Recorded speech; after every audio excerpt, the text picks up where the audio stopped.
जय हिंद। यदि आप छात्रावास अधीक्षक, लैब असिस्टेंट, टीचर भर्ती या व्यापम से संबंधित किसी भी एग्ज़ाम की तैयारी कर रहे हैं तो वह वीडियो आपके लिए बहुत ही ज़्यादा इम्पोर्टेंट होने वाली है। इस वीडियो में हम भौतिक विज्ञान से संबंधित बहुविकल्पी प्रश्नों को देखेंगे जिसको विगत कुछ वर्षों में पूछा गया था। चलिए तो सीधा प्रश्न प्रारंभ करते हैं। यहाँ पे प्रश्न देखते हैं 23। अच्छा, इसके पहले मैंने एक और वीडियो बनाया था जिसमें 1 से लेकर 22 तक के सारे क्वेश्चन को मैंने सॉल्व किया था, तो आप वहाँ पे जाके उस वीडियो को भी देख सकते हैं। अब प्रश्न देखिए 23। वायुमंडल के ऊपरी भाग जिसको स्ट्रेटोस्फीयर कहा जाता है में ओजोन परत पाई जाती है, तो वह ओजोन परत हमारी किससे रक्षा करती है? ठीक है, तो मान लीजिए इस प्रकार से यदि हमारा पृथ्वी है, पृथ्वी के ऊपर हम बहुत सारे अलग अलग परत पाई जाती है वायुमंडल की, तो जब सूर्य की किरणें आती है तो होता क्या है कि जो स्ट्रेटोस्फीयर है वह सूर्य की किरणों को अवशोषित कर लेती है, तो हमें उन्हीं विकिरणों का नाम यहाँ पर बताना है। ऑप्शन ए देखिए यहाँ पर दृश्य विकिरण, ऑप्शन बी अवरक्त विकिरण, ऑप्शन सी पराबैंगनी या ऑप्शन डी अंतरिक्ष किरणें। बहुत ही सरल सा प्रश्न है, सो इसका आंसर आएगा ऑप्शन सी पराबैंगनी विकिरणें। अगले प्रश्न पर बात करते हैं। चलिए देखिए नेक्स्ट क्वेश्चन जो है, निकट दृष्टि दोष या मायोपिया निम्न में से किसके प्रयोग से ठीक किया जा सकता है?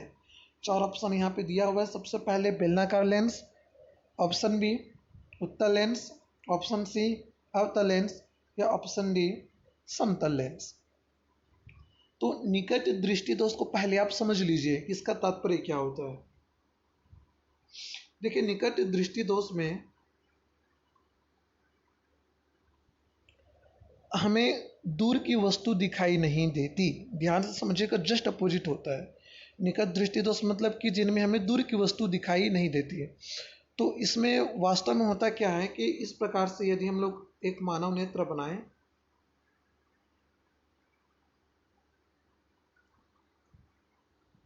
मान लीजिए यहाँ पर इस प्रकार से हमारा मानव नेत्र है, तो जब प्रकाश किरणें मानव नेत्र से टकराती है तो यह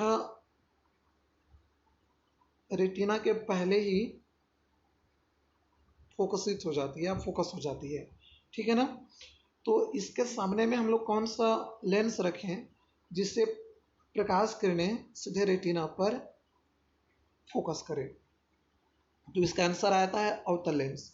हम यहाँ पर क्या करते हैं, एक अवतल लेंस का प्रयोग करते हैं इस प्रकार से। तो जब अवतल लेंस लिया जाता है,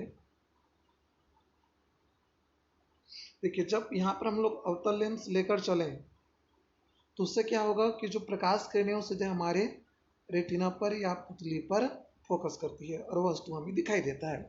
रही सवाल इसको निकट क्यों कहा जाता है, इसके पीछे भी रीजन है। निकट इसलिए कहा जाता है क्योंकि जो प्रकाश किरणें हैं वो हमारे आँख में रेटिना के पहले ही इस प्रकार से फोकस हो जाती है, इसलिए इसको बोला जाता है निकट, ठीक है। और जब हम यहाँ पर अवतल लेंस का प्रयोग करते हैं तो यह ठीक प्रकार से हमारे रेटिना में जाकर फोकस कर लेती है। ओके, तो आई होप आपको चीज़ें समझ में आया होगा। अगले प्रश्न पर बात करें। रात में यदि आपको फोटोग्राफी करना है तो उसके लिए हम लोग किसका प्रयोग करते हैं? 4 ऑप्शन यहाँ पर दिया हुआ है। सबसे पहले पराबैंगनी विकिरणें, ऑप्शन बी अवरक्त, ऑप्शन सी सूक्ष्म तरंग या ऑप्शन डी गामा विकिरणें। तो इसका आंसर आएगा, अच्छे से देखिए, ऑप्शन बी अवरक्त विकिरणें।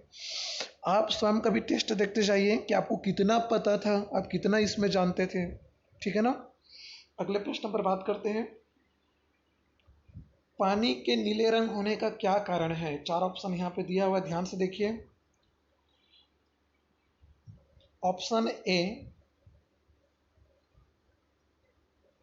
जल के मॉलिक्यूल्स द्वारा नीले रंग के अतिरिक्त अन्य रंगों का अवशोषण, ऑप्शन बी प्रकाश का प्रकीर्णन, ऑप्शन सी समुद्र जल की अशुद्धता द्वारा प्रकाश का परावर्तन या ऑप्शन डी समुद्र जल द्वारा नीले आकाश का परावर्तन।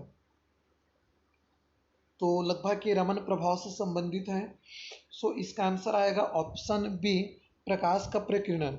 देखिए प्रकीर्णन का तात्पर्य क्या होता है, यहाँ पे कुछ शब्द लिखा गया प्रकीर्णन, परावर्तन। तो परावर्तन का तात्पर्य क्या होता है, जब प्रकाश किरणें एक ही माध्यम से किसी सतह से टकराती है तो वह पुनः उसी माध्यम यदि परावर्तित हो जाए, लौट जाए, तो उसे हम लोग परावर्तन कहते हैं। अब देखिए प्रकीर्णन, प्रकीर्णन का अर्थ होता है बिखरना, प्रकाश किरणों का बिखराव। ठीक है, तो इसका आंसर क्या आ गया, जल के मॉलिक्यूल्स द्वारा प्रकाश किरणों का बिखराव। नेक्स्ट क्वेश्चन पर बात करते हैं हम। एक सामान्य नेत्र के लिए सुस्पष्ट दृष्टि की न्यूनतम दूरी क्या होती है, हम कहाँ तक स्पष्ट देख सकते हैं। तो चार ऑप्शन यहाँ पे दिया हुआ है। Option A 25 millimetre, option B 25 centimetre, option C 25 metre या ऑप्शन डी इनमें से कोई नहीं। तो अच्छे से सोचिए, हम कहाँ तक स्पष्ट रूप से देख सकते हैं।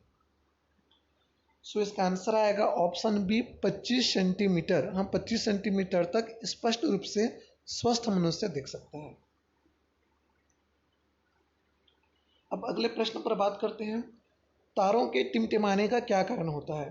ऑप्शन ए प्रकाश का परिक्षेपण, ऑप्शन बी पूर्ण आंतरिक परावर्तन, ऑप्शन सी वायुमंडलीय परावर्तन या ऑप्शन डी वायुमंडलीय अपवर्तन। तो प्रश्न में क्या कहा जा रहा है, तारों का टिमटिमाना। सो इसका आंसर आएगा वायुमंडलीय अपवर्तन। क्या होता है, प्रकाश किरणें बार बार तारों से अपवर्तित होते जाता है। ठीक है, सो इसका आंसर आ गया ऑप्शन डी वायुमंडलीय अपवर्तन। अब देखिए वाहन चलाने हैं तो हम लोग पीछे की ओर देखने के लिए किस दर्पण का उपयोग करते हैं। चार ऑप्शन यहाँ पे दिया हुआ है। ऑप्शन ए साधारण, ऑप्शन बी अवतल, ऑप्शन सी उत्तल या ऑप्शन डी प्रतिलोमित। तो बाइक में पीछे की ओर देखने के लिए हम लोग किस दर्पण का उपयोग करते हैं। सो इसका आंसर आएगा ऑप्शन सी उत्तल। उत्तल दर्पण के बारे में देख लीजिए। एक्चुअली उत्तल दर्पण क्या होता है, मान लीजिए कि हम इस प्रकार से उत्तल दर्पण ले रहे हैं, तो उत्तल दर्पण का जो प्रतिबिंब बनता है वो सीधा बनता है, साथ ही हम लोग बहुत ही अधिक एरिया को कवर कर सकते हैं। मान लीजिए आपको ज़्यादा एरिया को देखना है तो उस स्थिति में हम लोग किसका प्रयोग करेंगे, उत्तल दर्पण का। ठीक है, एक बार अवतल दर्पण के बारे में भी हम लोग जान लें। अवतल दर्पण में क्या होता है, तो मान लीजिए कि आपका अवतल दर्पण है, तो अवतल दर्पण के पास में यदि किसी वस्तु को रखें तो वह आवर्धित अधिक आकार का दिखाई देता है। ठीक है ना, लेकिन यदि उसी वस्तु को हम लोग कुछ दूर रखें तो वह जस्ट हमें उल्टा दिखाई देता है। किसमें, अवतल दर्पण में। अगले प्रश्न पर बात करते हैं, ध्वनि ऊर्जा को विद्युत ऊर्जा में परिवर्तित किसके माध्यम से किया जाता है। चार ऑप्शन यहाँ पे दिया हुआ है। ऑप्शन एम्पलीफायर, ऑप्शन बी अलापक, ऑप्शन सी माइक्रोफोन या ऑप्शन डी प्रेषित्र। तो ध्वनि ऊर्जा को विद्युत ऊर्जा में बदलना। सो इसका आंसर आएगा ऑप्शन सी माइक्रोफोन या माइक, जो ध्वनि को, ध्यान से देखिए, जो ध्वनि ऊर्जा को क्या करता है, विद्युत ऊर्जा में बदल देती है। अब अगला प्रश्न देखते हैं, एक्सरे की खोज किसने की। Option A Becquerel, option B Roentgen, option C madam Curie या ऑप्शन डी वान लू। तो ध्यान से यहाँ पे देखिए, मैडम क्यूरी ने रेडियम की खोज किया था। बैकरल तो इसमें आएगा नहीं, उन्होंने भी तत्वों से संबंधित खोज किया था। वान लू इलेक्ट्रॉनिक से संबंधित था। सो इसका आंसर आएगा ऑप्शन बी रोटजन। ठीक है ना, आंसर क्या आ गया, ऑप्शन बी रोटजन, जिन्होंने एक्सरे की खोज की थी। अब अगला प्रश्न देखते हैं, भूकंप की तीव्रता किसकी सहायता से मापी जाती है। सो इसका आंसर आएगा ऑप्शन है रिएक्टर। आपने देखा होगा इतना रिएक्टर का भूकंप आया था, इस प्रकार से बोला जाता है। ठीक है ना, डिसिबल इकाई का प्रयोग किसके लिए किया जाता है। ऑप्शन है प्रकाश की गति नापने के लिए, ऑप्शन बी उष्मा, ऑप्शन सी ध्वनि या ऑप्शन डी रेडियो तरंग की आवृत्ति। बहुत ही सरल सा प्रश्न है, अच्छे से सोचिए कि इसका उत्तर क्या हो सकता है। ओके, तो मैं इसका उत्तर बता दूं, ऑप्शन सी ध्वनि की तीव्रता के लिए। अगला देखते हैं, प्राश्रव्य ध्वनि की तीव्रता कितनी होती है? 20 हर्ट्ज से ऊपर, 20,000 हर्ट्ज से ऊपर, 200 किलो हर्ट्ज से ऊपर या 2 किलो हर्ट्ज से ऊपर। सो इसका आंसर आएगा 20,000 किलो हर्ट्ज से ऊपर। तो दो प्रकार की ध्वनि होती है, प्राश्रव्य ध्वनि या तरंगे और अवश्रव्य।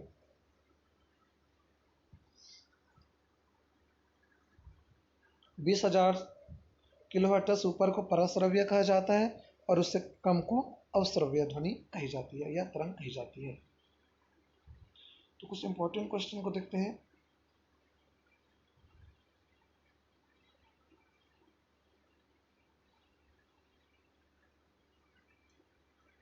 चलिए इस क्वेश्चन को देखिए, वाहनों के टायर किस लिए अच्छी तरह से फूल जाते हैं? 4 ऑप्शन यहाँ पर दिया हुआ है, अच्छे से सोचिए इसका आंसर क्या आ सकता है। तो इसका आंसर आएगा ऑप्शन सी, फिसलन से बचने और न्यूनतम घर्षण हेतु वाहनों के टायर को अच्छे से फुलाए जाते हैं। किसी उपग्रह में किसी अंतरिक्ष यात्री द्वारा गिराया गया चम्मच कहाँ पर गिरेगा? फर्श पर, अचल रहेगा, उपग्रह की गति से अनुसरण करेगा या स्पर्श रेखीय दिशा में चलेगा? तो ये भी बहुत एक इम्पॉर्टेंट क्वेश्चन है। सो इसका आंसर आएगा ऑप्शन सी, उपग्रह की गति के साथ अनुसरण करता रहेगा। ठीक है, नेक्स्ट क्वेश्चन पर बात करते हैं। दूध को मथने पर क्रीम अलग हो जाती है, इसका कारण क्या होगा? तो इसका आंसर आ जाएगा आपका ऑप्शन सी, अपकेंद्रीय बल। अब नेक्स्ट क्वेश्चन पर देखें, पर्वतों पर जल कम तापमान पर भी उबलने लगता है, इसका कारण क्या है? ऑप्शन है देखें कि पर्वत पर ठंड ज़्यादा होती है, या पर्वतों पर कार्बन डाइऑक्साइड की मात्रा कम होती है, वायु दाब कम होता है या ऑक्सीजन कम होता है। ये भी एक इम्पॉर्टेंट क्वेश्चन है, तो आज का हम इसको अंतिम क्वेश्चन मान के चलते हैं। ध्यान से देखिए इसका आंसर क्या आ सकता है। तो इसका आंसर आएगा ऑप्शन सी, पर्वतों पर वायु दाब बहुत कम पाया जाता है। जैसे जैसे वायु दाब कम होता है, जल कम ताप पर उबलना प्रारंभ हो जाता है। तो आई होप वीडियो आपको समझ में आया होगा। आप अपना स्कोर चेक करिएगा, देखिएगा कि आपसे कितना क्वेश्चन सही बन पाया। Thank you.